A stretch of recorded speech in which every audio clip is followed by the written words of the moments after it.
My name is Clara. I used to think I knew who I was. A barista with dreams too big for this small town, a girl who trusted too easily.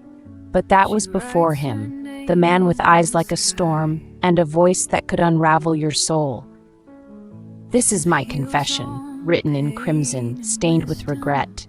It's the story of how I broke, or maybe how I became something else entirely.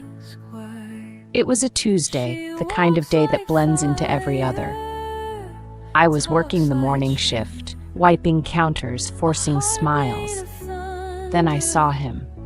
He sat alone, his coat too heavy for spring, his eyes too heavy for the room. He didn't order much, just a black coffee he never drank. When I brought him the check, he looked at me like he already knew me. "Clara," he said, my name on his lips like a secret he'd been keeping. I should have walked away, but something about him pulled me in, like a tide I couldn't fight. His name was Elias, that's what he told me anyway. He started coming to the shop every day, always at the same time.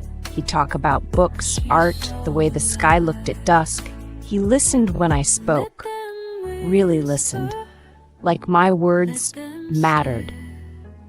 I told him things I'd never told anyone, how I wanted to leave this town, how my dad's death left a hole I couldn't fill. Elias made me feel seen. For the first time in years, I felt alive.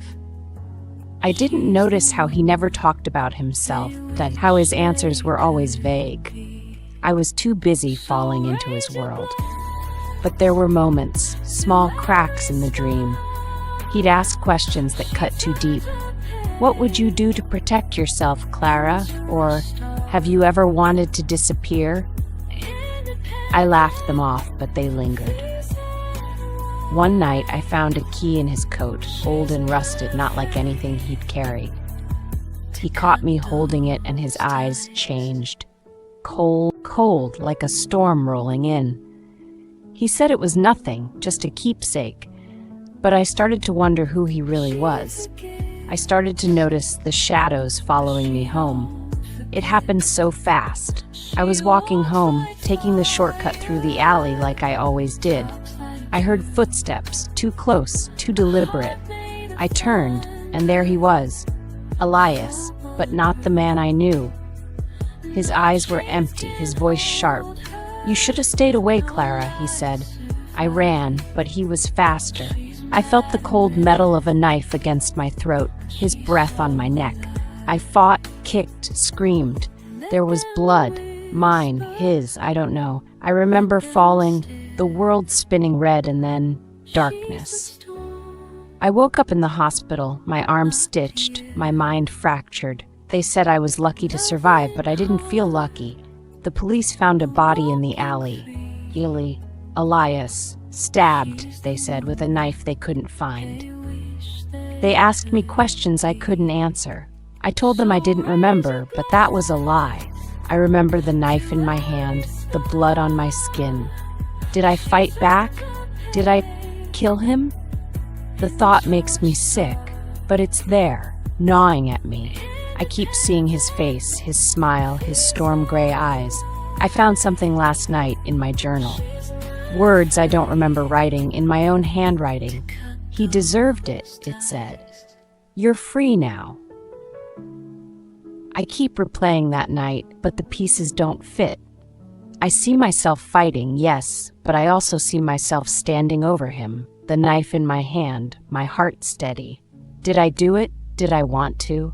The more I think about it, the less I trust myself. Elias wasn't just a stranger. He knew things about me, things I never told him. Was he hunting me, or was I hunting him? I don't know who I am anymore.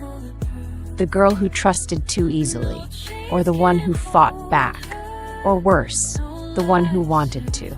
Elias is gone, but his shadow lingers, in my dreams, in my reflection.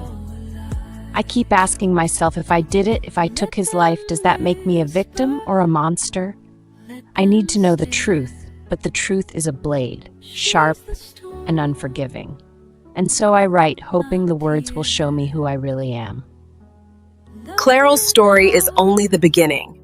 If you had to choose between being the hunted or the hunter, what would you become? Subscribe now to uncover the next confession and the truth behind the crimson.